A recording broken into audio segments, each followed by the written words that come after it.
Hola, soy Chimo Cerdá, profesor del Departamento de Electrónica de la Universidad Politécnica de Valencia.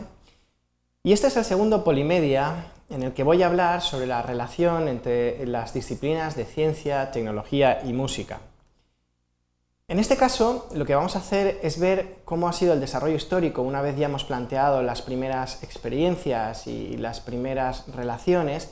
Vamos a ver cómo se establece esto a lo largo del tiempo a través de los últimos tiempos, digamos, la Edad Media, Edad Moderna, Edad Contemporánea. En la Edad Media, un tiempo en que mucha gente podríamos decir que se ha calificado de oscuro, ¿no? Porque posiblemente no ha habido ese desarrollo científico que luego sí que ha sido característico de épocas posteriores, ¿vale? Pero fijaros que en la Edad Media ya hay cosas que son muy interesantes. Por ejemplo, en el mundo occidental aparecen las universidades.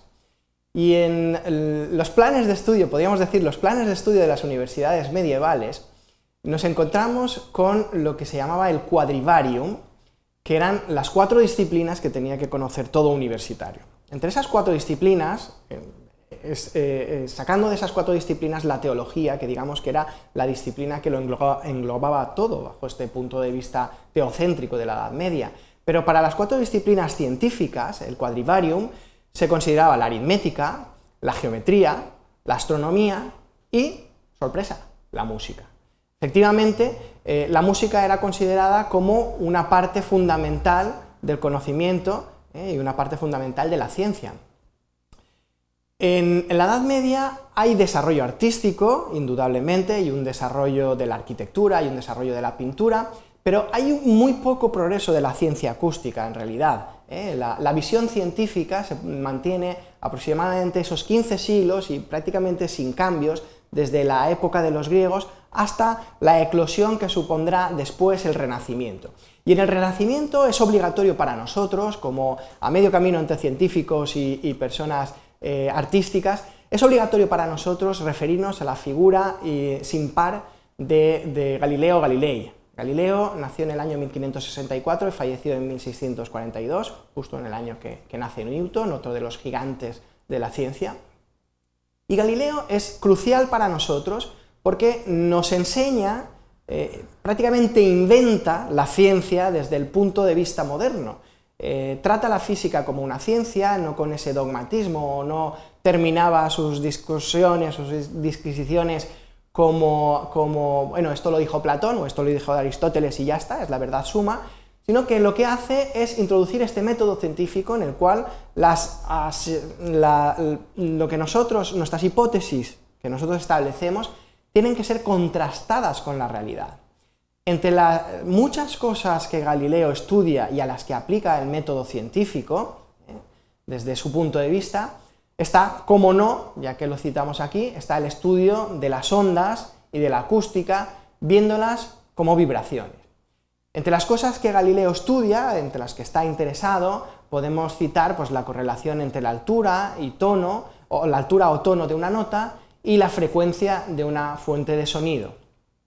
Algo que ya había sido tratado ligeramente por los griegos, pero que él aplica desde un nuevo punto de vista, desde un punto de vista más científico.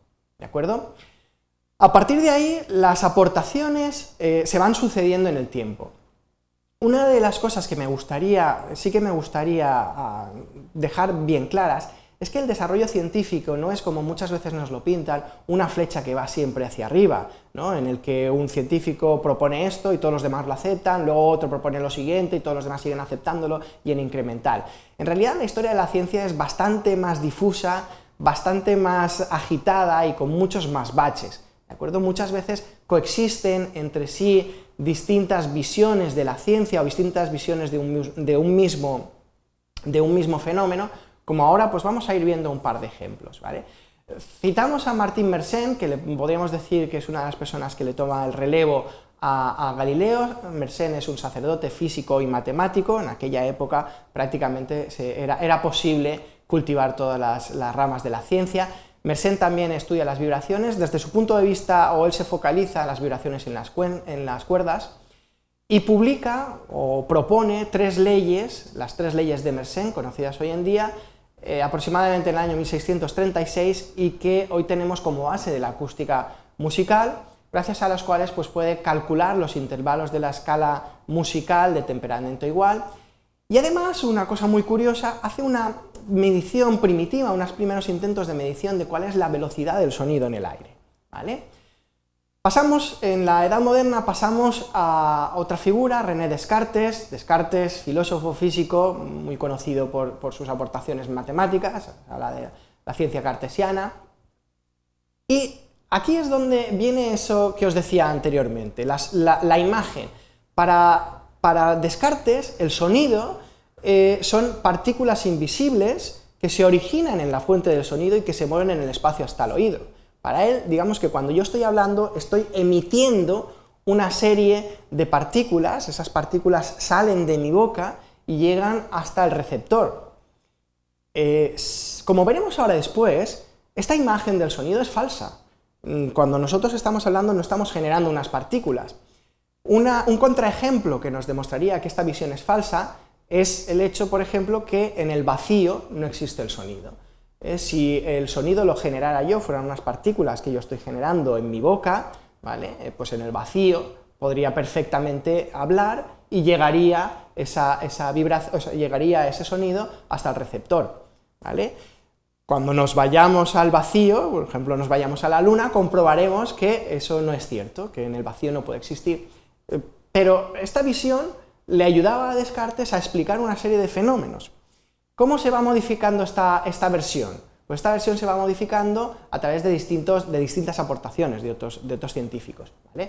Por ejemplo, Saveur es un físico francés, hace unos estudios más detallados que los anteriores sobre la relación entre frecuencia y altura, estudia las ondas en cuerdas tensas, explica el fenómeno de la disonancia, también es el primero que utiliza el término acústica para referirse a lo que está estudiando, y propone como una frecuencia de referencia en la escala musical el Do a 256 Hz, que ya sabéis que hoy en día no es la que se mantiene, ¿vale? Hoy en día tenemos otra referencia que es mantener el La temperado del 440 Hz, ¿de acuerdo?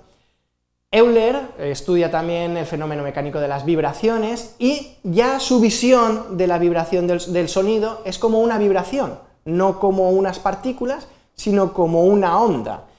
En 1738, Euler planteará una teoría científica sobre la armonía musical, esos sonidos que decíamos, los que van bien o suenan bien al oído.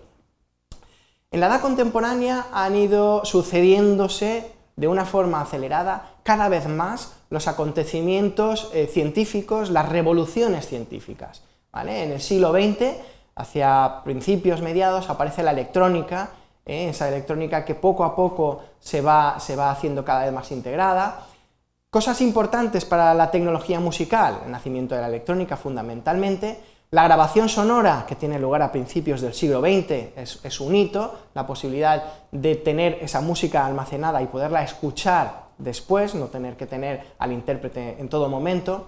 La tecnología electrónica que se consolida a partir de mediados del siglo XX y que ya de una forma exclusiva cimenta las bases de nuestra tecnología. Y a partir de ahí, con todos estos nuevos recursos, podemos disponer de, digamos, recursos técnicos, nos dan recursos estilísticos para hacer cosas prácticamente impensables años anteriormente. El arte encontrado, el expresionismo, la música eléctrica, electrónica, electroacústica, el nacimiento de la atonalidad, todo eso tiene lugar en el siglo XX gracias a esta visión científica y el desarrollo tecnológico que hemos ido experimentando. Y con esto terminamos esta breve presentación. Muchas gracias por vuestra atención.